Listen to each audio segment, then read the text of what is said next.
ขอบตีนเฮือนนี่นะแบบนี้ได้แบบนี้แต่ว่าเป็นสีกำๆนะใช้พาไปเบิ่งแน่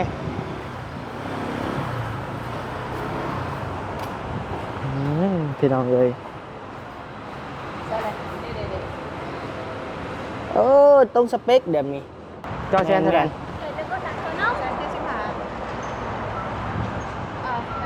จอแชน70ซะเอาอีก2 ถุงได้บ่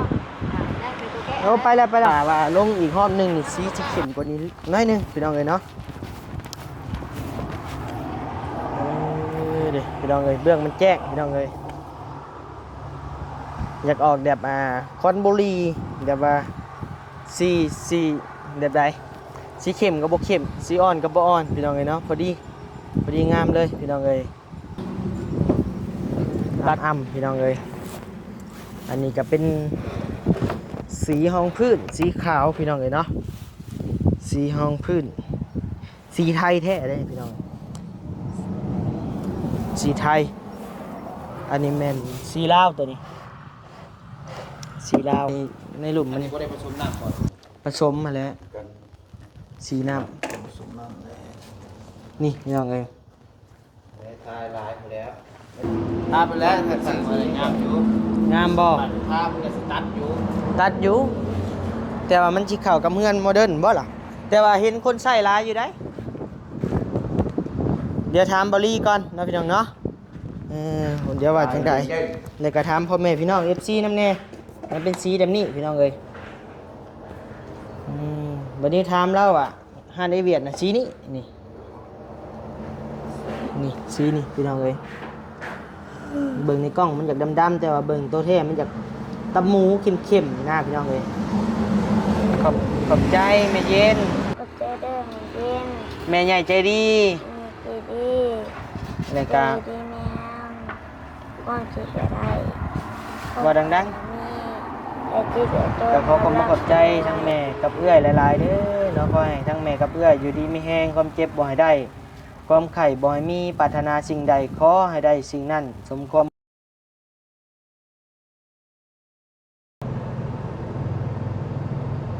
เปล่าเนาะพ่อแม่พี่น้องเอ้ยเนาะบาดนี้เปิดคลิปเปิดภาพมาบาดนี้พี่น้องเอ้ยเนาะอยู่เทิงรถเทิงล่างพี่น้องเอ้ย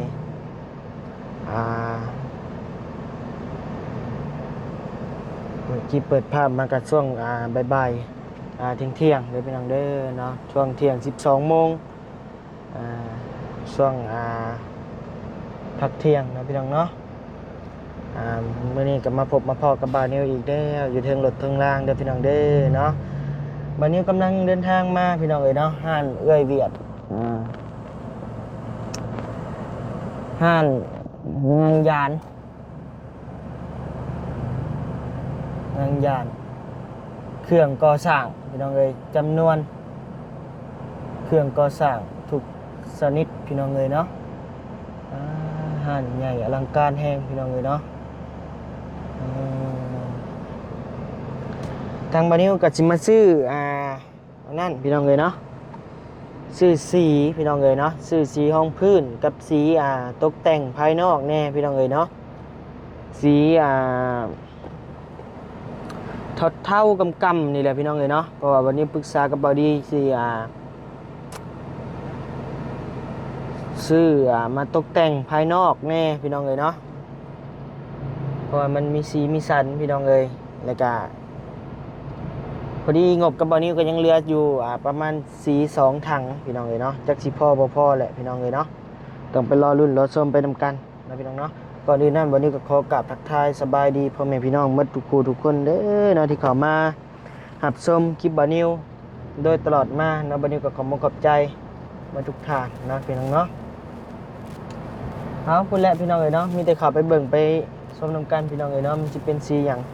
แต่ว่าบานิวลงกับบอลี่แล้วเรียบร้อยแล้วพี่น้องเอ้ยเนาะเป็นสีเทาๆกำๆพี่น้องเอ้ยสีมาทาใส่ตีนมันพี่น้องเนาะใส่ตีนเฮือนที่ว่าเห็ดตกแต่งมีลวดลายแน่แหละพี่น้องเอ้ยเนาะจากพวกวงกบประตูกันสีเป็นสีขาวแต่ว่าสีขาวอยู่พุ่นมีละพี่น้องเอ้ยเป็นสีขาวน้ำมันถ้าขอบวงกบนะพี่น้องเนาะถ้าสีขาวเดี๋ยวทรงเฮือน เบิ่งเด้อเดี๋ยววันนี้จะเปิดทรง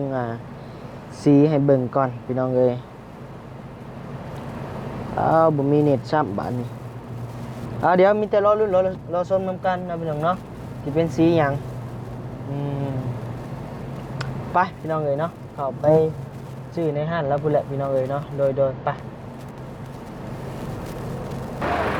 พี่น้องเอ้ยเนาะก็พี่น้องเอ้ยสบายดีเอ้ยเวียด แม่เอาครีมให้เราเลยให้เราตัดเลย เอาสีเฮาเนี่ย เฮ้ยนะ เอาสีห้องพื้นสีขาวแล้วก็เอาสีแบบ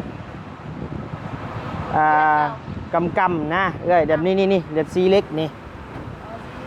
กำแล้วมีเศษสีให้เบิ่งบ่เอาไหมครับเบิ่งเนี่ยพี่น้องเลย เอาสีอันนั้นของยูกับสีปันในโต๊ะนะเอาให้เราเลือกเลยสี รุ่นราคาเด้อมื้อนี้เด้อพี่น้องเลย รุด ใส่เบิ่งแน่เอาเศษเท่าๆให้เบิ่งแน่แม่นเท่าแก่รหัส409อยู่ตรงไหน 409มันยังบ่กำปานใดเลย ก็เท่านั้นแหละ มีแต่ซำนี้บ่ แล้วดอกสวรรค์นี่เบอร์8 มีแต่เท่านี้ จ่อยังมีแต่จ่อบุญ เรื่องเลยมันระบบเข็มบันไดเนาะ จ่อยังดอกสวรรค์จ่อบุญบ่จ่อเล็กยังแบบนี้เลยจ่อบุญ กำกว่านี้บ่มีบ่เอ้ย แม่จ่อ เห็นได้สบายเอาสีห้องพื้นเขาก่อนก็ได้มา อันนี้เขาเอาผ้ามันอันไหน ฮะจำได้นี่อยากได้สำสีเล็กนี่นี่แล้วมันบ่ปานใด สมัยจังหวัดความ ถ้าจะไปเห็ดขอบตีนเฮือนน่ะนะ มีให้ขอบไปนะออกกำลังของเราซื้อมาขุดนั่นปะ แม่นเอากว่านี้น้อยหนึงหั่นนะมีบ่ถ้าอยากเห็ดขอบตีนเฮือนนี่นะแบบนี้ ได้ แบบนี้แต่ว่าเป็นสีกำๆนะใส่พาไปเบิ่งแน่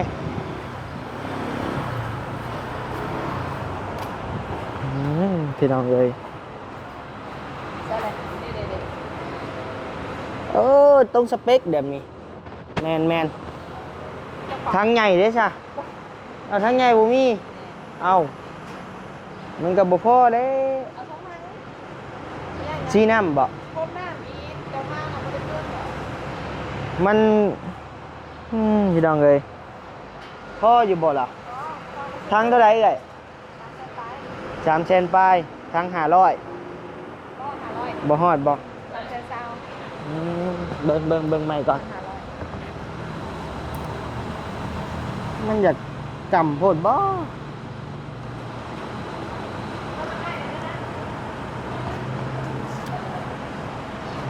มันเป็นอะไรพี่น้องเลยเนาะอ่อนกว่านี้บ่มีบ่เอ่ยมีแต่ซ้ำนี้โอ้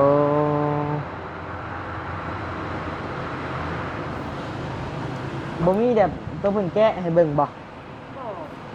มีแต่เศษสีไม่หนีเลยแต่ในปึ๊บ มันก็ดำอยู่แต่ดำบ่แห้งปานใดพี่น้องเอ้ยสีหมักมงกุฎเนาะหรือว่าสีหมักอัน สีน้ำตาลเข้ม แม่นน้ำตาลเข้มอันนี้มันบ่ถึงขั้นกับดำแห้งพี่น้องเอ้ยตามเบิ่งก็คือสิพอดีอยู่ติเนาะเพิ่นลดได้เท่าไหร่เอ่ย ได้แต่300,000เลย 300,000ถ้วนได้บ่ 300,000ส่วน ถามเอื้อยเบิ่งดู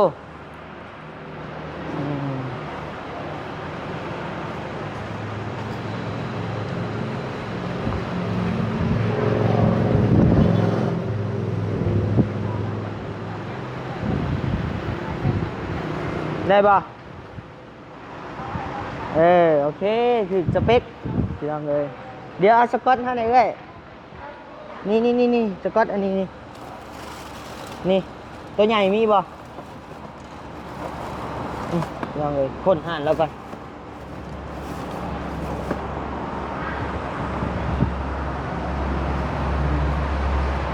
โอเคเอาจาก2ก้อไป ฟองหนึ่งน่าจะพออยู่เพราะว่าเฮาเฮ็ดแต่ขอบมันซื่อๆพี่น้องเอ้ยเนาะเฮาบ่ได้ทาหลายปานใดแล้วก็เอาแป้งนี่เฮานี่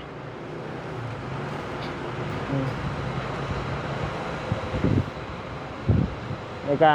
สีห้องพื้นถังหนึง ยังคือที่ขาว โดยสีขาว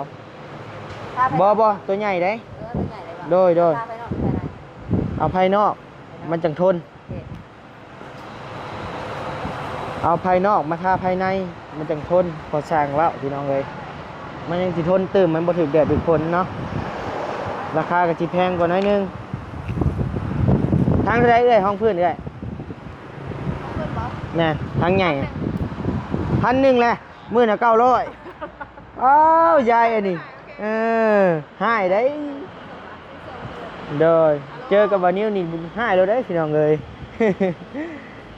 ว้าวเรื่องไรเคยชื่อ900ขาย1,000บาทนี่แล้วกัน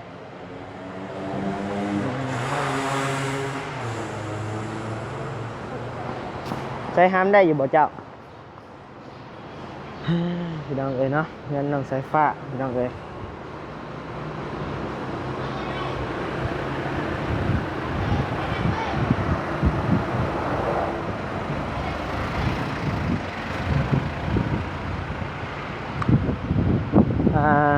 เบิ่งกะโลก่อนพี่น้องเอ้ย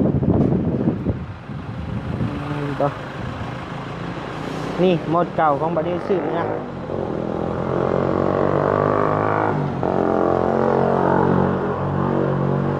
ลายนี่ก็งามพี่น้องเอ้ยนี่ลายนี่ก็งามลายนี่มันอยากลอกง่ายอันนี้เปื้อนไว้อันนี้เหมาะกับการใช้ห้องน้ำตัวนี้พี่น้องเอ้ยแต่ว่าเงื่อนแบบเพิ่นไฮโซหรูๆนี่ก็ใช้ตัวเดิมนี่แหละพี่น้องเอ้ยสากๆน้อยนึงหลายเติบอยู่เรือนใช้ผ้าเดี๋ยวนี้พี่น้องเอ้ยสากน้อยเดียวบ่เห็นมันห้อยตัวนี้เห็นห้อยตัวนี้สากหลายเติบอยู่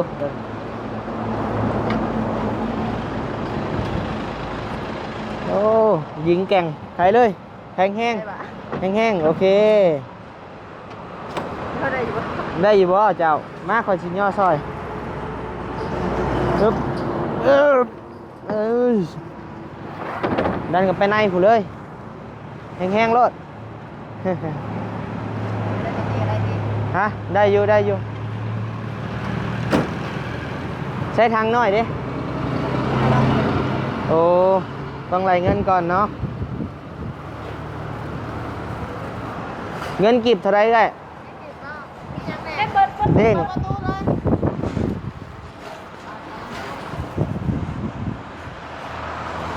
สองบาทก็ละพัง1 บาท โดย 975 เนาะเก็บเงินบ่พอเอ้ยเวียดเอ้ยเบิ่งก่อนเด้อพี่น้องเอ้ยเบิ่งเงินก่อน ได้ นับ เราประคองให้ได้ตัวน้อยสุด 1 2 3 4 5 เราสองทง 7 เพราะเราสองหาตัวนะ 8 9 ก็ดูอะไร 9แสนเท่าใดไอ้ นั่นพี่ได้รับมาต่อแล้วหลายฮะพี่ 9แสนเท่าใด เห็นนึกว่าหนักเธอเนาะ9975แสน70ซะ เห็นจ้ะเอาอีก2 ทงได้ป่ะได้ไปตัวแก่ โอ้ไปแล้ว ก็ได้ละนั่นเป็นตัวแก่เหรอเห็นว่าแก่ก็ดูว่าเธอเด็กก็ดูหนักจังมั้งแก่เดียวมีหาทงเนี่ยแก่แล้วได้50 ทงเนาะเห็นด้วยทงหนึ่งมี2 หาตัวแนวคนเดินดำเลยทั้งแก่ที่เชื่อเขาด้วยเชื่อตัวอะไร ทอน30 30 บาท รุ่น5,000 ใครเป็นเจ้าของห้านวะพี่น้องเอ้ยห้านแล้วก็ทอนอลีได้พี่น้องเอ้ยโอ้ อยากกูเดียวอีกแล้วไม่ได้ขอติ๊กติ๊กแล้ว ขอบใจขอบใจใส่ธงฮะเนี่ย บอกmày đếm nói với anh coi người muốn tiền bạc đúng không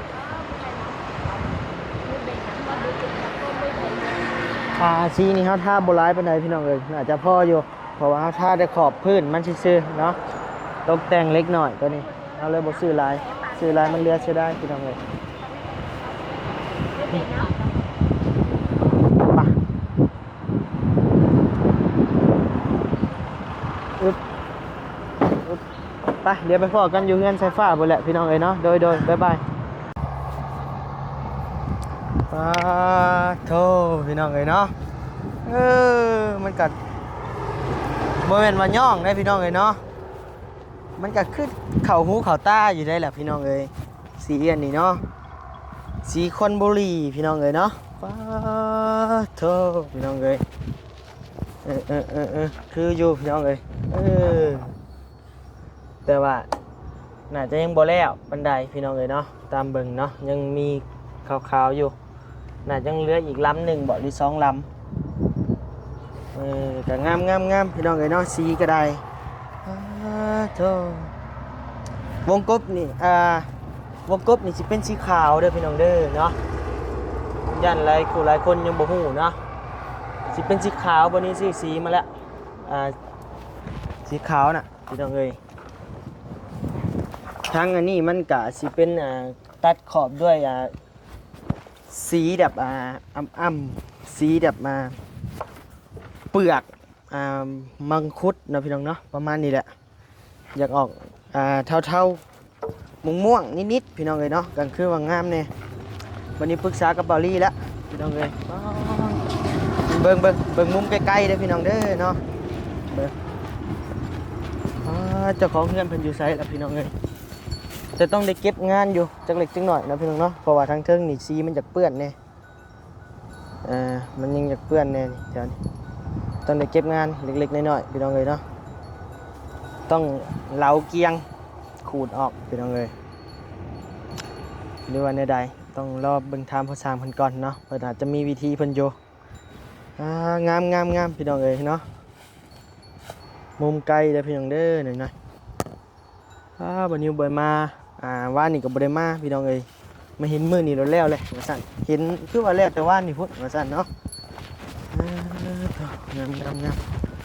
ถ้าว่าลงอีกรอบนึงนี่สีสิเข้มกว่านี้น้อยนึงพี่น้องเอ้ยเนาะ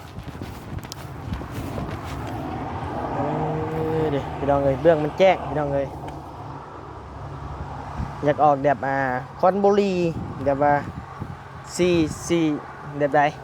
สีเข้มกับบ่เข้มสีอ่อนกับบ่อ่อนพี่น้องเอ้ยเนาะพอดีงามเลยพี่น้องเอ้ยตัดกันกับสีข้างเทิงอ่ำๆแน่นะพี่น้องเนาะแล้วมาตัดทั้งลุ่มอีกอ่ำๆอีกน้อยนึงพี่น้องเอ้ยตัดไปนี่วึบตีนไปนี่งามเลยพี่น้องเอ้ยวันนี้ซื้อมาอยู่สีทั้งน้อยให้เพิ่นตัดขอบให้เบิ่งก่อนพี่น้องเอ้ยเนาะต่อพี่น้องเอ้ยเบิ่งขับไปหาเจ้าของเฮือนก่อนเนาะพี่น้องเนาะสายฟ้าใช่พากันนอนเลยสองพ่อลูกสวัสดีเด้อว่าช่างสองพ่อลูกพากันนอนบ่นี่มันได้ดองบ่ตัวน่ะนอนรถพาสร้างพักผ่อนรถโดยเขาชื่อสีมาอยู่สีห้องพื้นกับสีตกแต่งในเล็กน้อยแล้วเลยบ่ทั้งนอกพอหรือสีดำอีกได้เบื้องใดเวลาเขาพาไปเวลา โอ้ฮัจะได้รอบนึงโดย2 รอบ 3 รอบ ขั้นต่ำต้อง3 รอบแม่นแล้ว ต้องเอา3 รอบโดย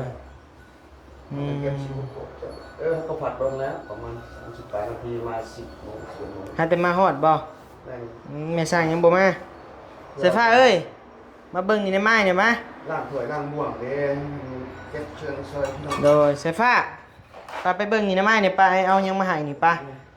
กินข้าวเที่ยงเลยครับมาเลยกี้นี่ลุกขึ้นมายังละเมออยู่ได้กี้นี่นะยังบ่ฮู้ว่าเฮามาได้โยไปกับผู้ชายมันลมเด็กแล้ว ลมเช้าบ่บ่ายโมงคืนนี้11 โมงแม่แล้วนอนเป็นโมงกันไผชื่อส่งใหม่ให้ครับเรากินเจอแล้วก็มาเจอเด็ดนั่นไปชื่อกับไม้พัดไส้ไปชื่ออีไสสุขสนานนึงข้าวหากินข้าวแล้วบัดนี้หลบมือเหยียกแล้วบัดนี้บ่ายนี่ครับชื่อของกินมาอยู่ขอเลยโอ้เลยบ่ฮู้เมื่อยมาซ้ำกินนี่นะจะลุกมายังซะบ่ฮู้เมื่อยจะลุกมายัง โอ้ยส่งไปซื้อ ใช้ลูกขึ้นมาบอกกับปลาลุงดีๆไว้ อืมอยากนอน ไอ้บ่เมื่อไอ้บ่อืม ใส่มาลูกมาสบายดีปลาลุงก่อนมา อืม บักหามมานี่มานั่งกับบ่าวนี่มานั่งกับบ่าวนี่มาชาติว่าตัวอยากนอนเนาะอันนี้ไปล้มสาวมาบอกมานบมือสบายดีปลาลุงแน่มายับมาใกล้ๆมาใครพาไปตัดผมหาม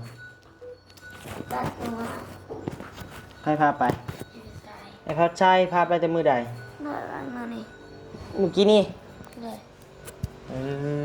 อสบายดีปลาลุงงามๆแน่คือว่า ปลาลุง ปลาลุงเพิ่นทักมาหาบ่นิวน้องสายฟ้าหนี้ไปลิ้นแล้วซั่นไปลิ้นเฮือนพ่อสร้างผัวซั่นน้องสายฟ้าเริ่มรักหนี้ไปลิ้นแล้วเพิ่นจะทักมา ไปเบิ่งแค่พอช่างเป็นไง โดย นี่มันนอนบ่ เพิ่นก็ทักมาลิ้นมาหัวแล้วต่างหยอกไปเพิ่นก็ได้เห็นคอมเมนต์มาก็ไปหาน้องสายฟ้าแน่รักไปลิ้นแล้วซั่นหนีเที่ยวแล้วซั่น น้องเอ้ยไปเที่ยวงานกับพ่อสร้างพี่น้องเอ้ยติดพ่อสร้างแล้วติดแม่สร้างแล้วเป็นแพงแล้วไอเอาแนวมาใหายหำไปเอาไปหาพ่อสร้างไปหามน้ำเนี่ยไปโดยไปไปพี่น้องเอ้ยหน่อยแล้วสีนี่กระปุกกระเบื้องบาทนี่ไปลูกมาพี่หำสะอาดพี่น้องเอ้ยโล่งหูโล่งตาเนาะ ไอ้หยาเจ็บ งามอยู่เนาะ แล้วมันเปิดเดียว มันคือวันนี้ว่าแหละสีเข้มกับบ่เข้มสีจ้างกับบ่จ้างพี่น้องเอ้ยแบบเรียบรู้ดูแพงนะพี่น้องเอ้ย พี่น้องเอ้ยเนาะแต่ต้องได้ทายอีกจัก2 รอบพี่น้องเอ้ยตามเบิ่งนี่ได้ แม่น2 รอบแล้ว แล้วก็เฮาซื้อสีอันตัดขอบให้ อ๋อ ตัดขอบเด้ตกแต่งเลยทั้งอันสีนี่หมด2 ทั้งแล้วสีห้องพึ่งทั้ง1สีอันนั้น1บ่ แม่น น่าจิพ่ออยู่เฮาเบิ่งนี่เนาะถ้าจิบ่พอก็ดํทั้งนี่แหละตามบัดนี้คิดได้สิบ่พอสีแท้นี่แหละเพราะว่ามันต้องได้ล้ำพี่น้องเอ้ยบุญทวีได้หาม บ่ว่าทุกน้องอยู่ โทรศัพท์ไผน่ะ ก็จะพ่อถาม ไปมาเบิ่งนี่น้ำเบาหน่อยมาสบายหน่อยมา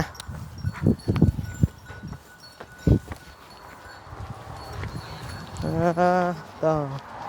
สบายดีเด้อบ่าวภาษาเด้อสบายดีตัดคลิป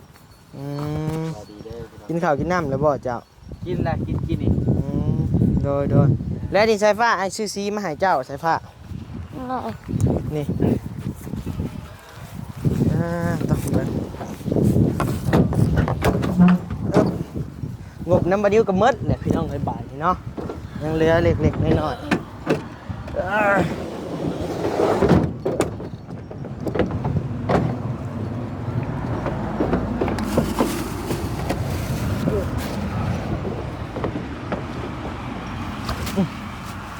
นี่แหละนี่ใส่ผ้ามาเบิ่งดูใส่ผ้านี่สีอ่ำพี่น้องเอ้ยสีดำกับโบดำสีเนื้อใดน้ำตาลเข้มบ่นี่น้ำตาลเข้มพี่น้องเอ้ยสีน้ำตาลเข้มเนาะเดี๋ยวแกะเบิ่งไปหน่อยให้ผู้สร้างแกะให้เบิ่งพี่น้องเอ้ยบัดสีแท้เป็นเนื้อใดเนาะอ่ำพี่น้องเอ้ยอันนี้ก็เป็นสีห้องพื้นสีขาวพี่น้องเอ้ยเนาะสีห้องพื้นสีไทยแท้เลยพี่น้องสีไทยอันนี้แม่นสีลาวตัวนี้สีลาวใส่ผ้านบมือขึ้นเบิ่งดูหามงามทรงผมนี่เนาะใช่งามใช่พ่อช่างดิหาเพิ่นมาหามซอยก่อนพี่น้องเลย อันนี้สีห้องพื้นเพราะว่าปะนิวเอาเป็นสีภายนอกมาทาภายในพี่น้องเลยมันจังสีได้ทนทานกว่าเก่าเนาะพี่น้องเนาะราคามันก็สูงอยู่สูงกว่าสีภายในอยู่แต่ว่าเฮาเอาภายนอกมาทาภายในมันสีทนกว่าเก่าหลายเนาะพี่น้องเนาะแม่นบ่พอสร้างเพิ่นว่าสีภายนอกมาทาภายในนี่สีทนกว่าเก่าหลายเท่าเพราะว่ามันบ่ถึกแดดถึกฝนเด้เนาะมันทนอยู่แล้วอันนี้เป็นสีตกแต่งสีเทาสีน้ำตาลเข้มอันนี้เห็ดแอลมันพี่น้องเอ้ยเดี๋ยวจังหน่อยอันให้พ่อช่างแกะและท่าใส่แอลมันเล็กๆหน่อยๆครับเบิ่งหน่อยเด้ออยากเบิ่งเศษสีมันหั่นนะได้ป่ะลองไปเบิ่งป่ะแต่ผ้าหามมานี่เนี่ยเจ้ากับพัดใช้ได้บ่สองคนนี่อุ้มไปโลด17 ลิตร 17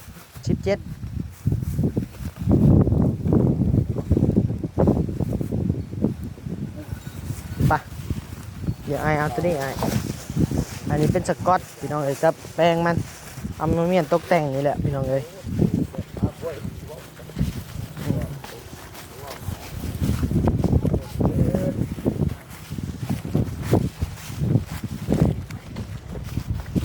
โอ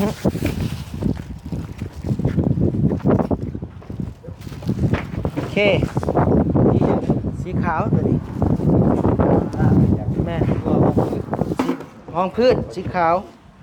ไทยอย่างดีเลยตัวเก่านี่กับไทยคือกันตัวเก่าสีเหมือนกันมีแต่สีอันนี้แหละสีลาว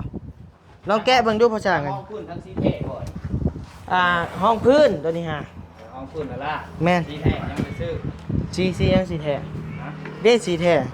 สีอันนี้แหละ สีแท้ภายในกับทาสีนี้คือ แม่นเว้ากับไปรีลงกับไปรีเรียบร้อยแล้วเพราะว่ามันค่ำกับมันบ่ค่ำแห้งอะนะเนาะภาษาเนาะถึกไผมันก็แจ้งอยู่ คือว่าสีทาสีภายในอีกสีหนึ่ง บ่ตอนแรกก็ เรือสิเด้อ เหลืออยู่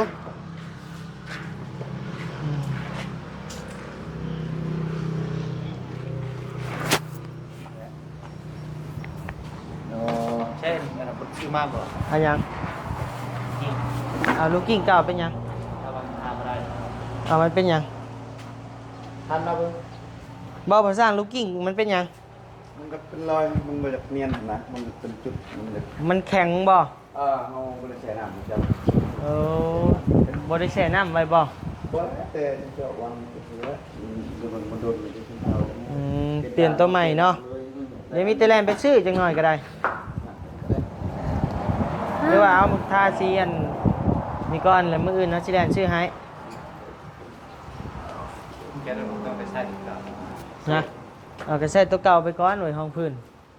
แล้วมื้ออื่นเนาะไปซื้อฮะเป็นยัง ต้องไปใช้ ก็ได้ใช่หั่นแหละแต่ใช่ตัวเก่าก็ได้อยู่ติจักเล็กจักหน่อยเดี๋ยวมันบ่ใช้บ่ได้เลยแหละ เราสิทาตัวนี้เลยที่ทางนอก ตัว นี่ ข้างนอกข้างในเป็นจบ เนียน เล เลย ย สิเก็บงานก็มีแต่ตัวนี้คือ แลนไปซื้อ ไม่เลยที่ว่าได้คาได้นะ พอเขาอยู่ไปนี่บอลได้บอลได้บอลได้บอลไม่ได้เขาล้ำไปล้ำมาแล้วมันเข้าชาติ เข้าใจอยู่มีแต่แลนไปซื้อเว้ยอย่างเงี้ย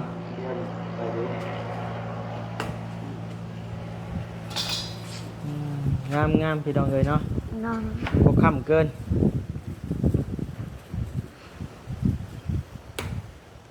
จะไว้จีกมันออกก่อนบ่พ่อช่าง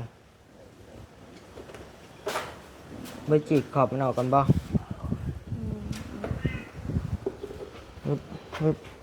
โอ้สีน้ำตาลเข้มเอาเลย นี่เป็น มัน สีเงา มันคือเป็นสีนี่วะ สีนี่แหละสีกันอันนี้แหละ แต่ว่าในนี่มันคือเป็นสีนี่วะพ่อช่าง สีเงาบ่อย นั่นแล้ว อันนี้บ่ ครับนั่นแล้วเราแนวมาไกลมันก็เอา เจ้าว่ามันงามบ่ แล้วคันแนวมันก็โอเคอยู่แล้ว เดี๋ยวถามบารีก่อนเนาะเดี๋ยว แต่ยังบ่ทันได้ แม่นแต่ว่าเฮาไปเปลี่ยนนี่ได้อยู่บ่เพราะว่าสีบ่ตรงกันกับเฮาอยากได้เด้นี่ ไ จะสั่งสีหยังซะ เด้สีตามหูปมันนี่แหละนี่น้ำตาลเข้มว่าซั่นสีหมากมงคุดว่าซั่น ก็แม่นเราน้ำตาลคิด ฮะสีหมากมังคุดได้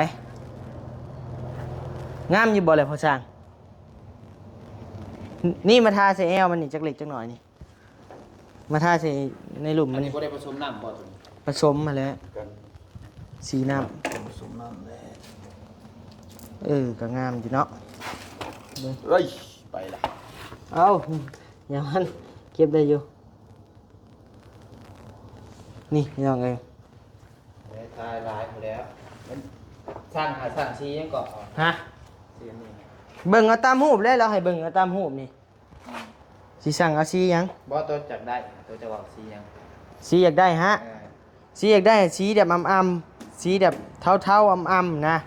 แล้วออกม่วงๆหน่อยนึงนี่แหละนี่ตามหูปมันนี่แหละนี่ดิเทาๆอ่ำๆม่วงๆหน่อยนึงนี่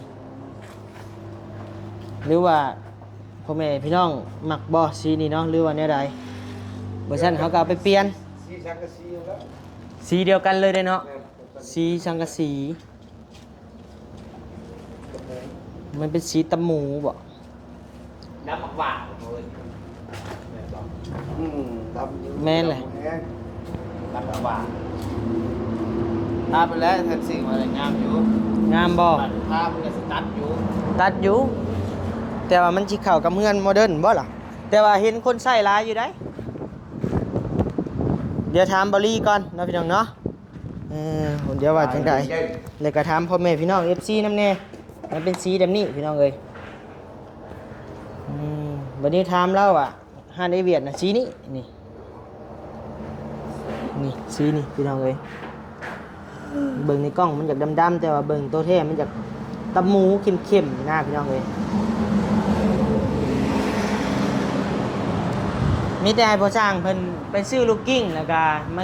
นี่แหละเก็บงานแล้วก็จังว่ากันเรื่องสีตัวนี้เนาะพี่น้องเนาะแสดงว่ามันบ่ถูกบ่หยังก็เฮาไปเปลี่ยนก็ได้ดอกเพราะว่าสีมันบ่ตรงกับป้ายเด้เดี๋ยวเฮาไปเปลี่ยนเอาก็ได้แสดงว่าทั้งพ่อแม่พี่น้องว่างามแล้วกับเดี๋ยวปรึกษาทั้งบริว่างามแล้วก็ทาเลยพี่น้องเอ้ยเนาะบ่มีปัญหาหยังโอเคพี่น้องเอ้ยเป็นสีตะหมูแบบนี้แหละนี่สีตะหมูเข้ม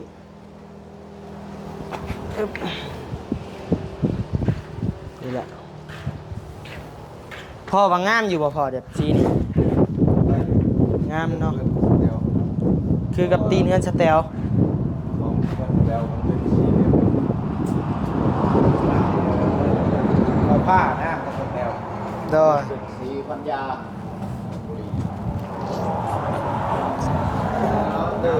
ใช่ได้อยู่เนาะตัดกันเลยน้อย มันตัดกันบ่ เลยนอนหลับ ดำลีกอะยังมาตัดมาน อนหลับ แม่ เลย เฮาว่าเคยมันดำแห้งกับบ่งามแบบว่ามันตัดกับหมอนี่แหละงามพี่น้องเอ้ย แต่มีวงกบเพิ่น แต่ว่าเป็นหยังเนาะแต่ว่าเฮามันคือบ่ตรงรุ่นเนาะเราบอกว่าเลือกเอาแบบสีนี้โลดเราว่าเบิ่งสีตามนี้เลยเราอ่ะแต่ว่ามันเฮาแกะมามันคือเข้มโพดมันจางโพดนะ จ้างแนวมันสีเดียวดูแล้วเป็นนะแนวมันดำ บ่ นอนหลับเลย เจ้าพอดีเนาะ ได้แล้ว เฮาลดความคิดว่ามันลดได้ไรนะงามอยู่แต่ว่ามันตัดสินใจยากนะพี่น้องเอ้ยบ่นิ้วนะ แต่ว่าเอามาทานก็ตัดกันอยู่งามอยู่เอาเดี๋ยวปรึกษาทั้งไอ้ายเพิ่นก่อนเนาะพี่น้องเนาะเด้สายฟ้าดีใจบ่สายฟ้า เหนื่อย มานั่งลมกับมาเนี่ยมา ให้นอน ผู้ไปนั่งผู้ไป ไป ไปเฮ็ดหยังไปเลยหิวนอนตัวน่ะฮะอืม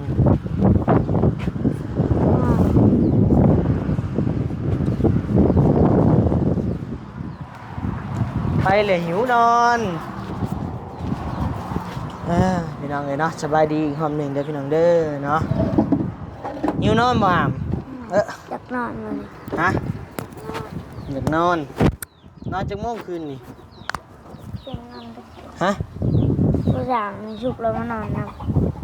นอนจักโมงแหละ 8 9 โมง 8 9โมง อ คือ11 โมงนะ งานพอสร้างว่า11 โมง ว้าวานอนก่อน นะครับจะน้อยก็บ่ายโมง2 โมงมากวนก่อนอีก เอาจะว่าจีไปหาผู้สาวใหม่แน่ เจ้า ใจ เจ้าพอสร้างว่าจะไปหาผู้สาวใหม่ โดย อ้าวได้โลกบาทนี่แล้วว่าหยอกจะซื่อๆบ่ ได้รวมอยู่น้ำเขาแชร์อยู่ นอนนำกันอยู่ยังว่าไปหา โม ผู้ แม สาวใหม่ นเราไปอยู่บนตู้หูว่าล่ะ เต้นระวงบ่ เลยมีชุกกับไป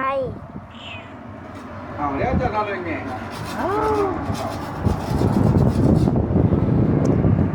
เอาเด้อหามมีแต่เจ้าหนบมือขอบมกขอบใจทั้งแม่เย็นครับแม่ใหญ่ใจดีเด้อ เลย หนบมือขึ้นไว้หามขอบใจแม่เย็น ก็เจอเดินเย็น แม่ใหญ่ใจดี มีดี แล้ว ใจ ก็ ดีแมวก้อนจิตอะไร ว่าดัง มีแต่จิตจนรับรับรวยถ้าแต่หาสิ่งใดก็จะได้สิ่งนั้นแต่จิตจนรัก ๆสาธุเอาเนาะทางบันนี้ก็ขอกมกขอบใจตั้งหน้าน้องสายฟ้าแล้วก็น้องบุญทวีเด้อเนาะทางเย็นกับแม่ฮักทางบันนิวเนาะแม่ใหญ่ใจดีที่เพิ่นซื้อรถถีบให้น้องสายฟ้าและเจ้าเก่าเจ้าเดิมพี่น้องเอ้ย ก็ขอความขอบใจทั้งแม่กับเอื้อยหลายๆเด้อเนาะขอให้ทั้งแม่กับเอื้อยอยู่ดีมีแห้งความเจ็บบ่ให้ได้ ความไข่บ่ให้มีปรารถนาสิ่งใดขอให้ได้สิ่งนั้นสมความมุ่งมั่นปรารถนาอย่าเจ็บอย่าจนร่ำรวยๆเด้อเนาะอยู่เป็นโฮมโฮมไซให้ลูกให้หลานตลอดปีตลอดไปเด้อพร้อมด้วยครอบครัวทั้งเอื้อยทั้งแม่เด้อเนาะอยู่ดีมีแห้งสุขกายสบายใจโดยสาธุได้บาทนี่สิแล้วได้เงินตัวได้ เลย เอาโอเคนะพี่น้องเนาะเดี๋ยวเจอทางบันนิวก็จะได้จบคลิปเพียงจำนี้เด้อเนาะขอขอบคุณขอบใจ FC ทุกท่านที่เข้ามาหับส้มเลยส่งกำลังใจมาทางคอมเมนต์เนาะบันนิวก็อ่านทุกๆคอมเมนต์เนาะขอบคุณขอบใจหลายๆเด้อเนาะอยู่ดีมีแห้งความเจ็บบ่ได้ร่ำรวยๆเด้อพี่น้องเด้อเนาะบ๊ายบาย FC มาทุกท่านเนาะเดี๋ยวพอกันในคลิปหน้าเด้อพี่น้องเด้อเนาะน้องสายฟ้ายังสิมีข่าวดีมาอยู่เนาะพี่น้องเนาะเดี๋ยวไปรอลุ้นกันในคลิปหน้าพี่น้องเอ้ยสิเป็นข่าวดีหยังเนาะโดยบ๊ายบายพี่น้องเอ้ย สวัสดี บายสบายดี ไม่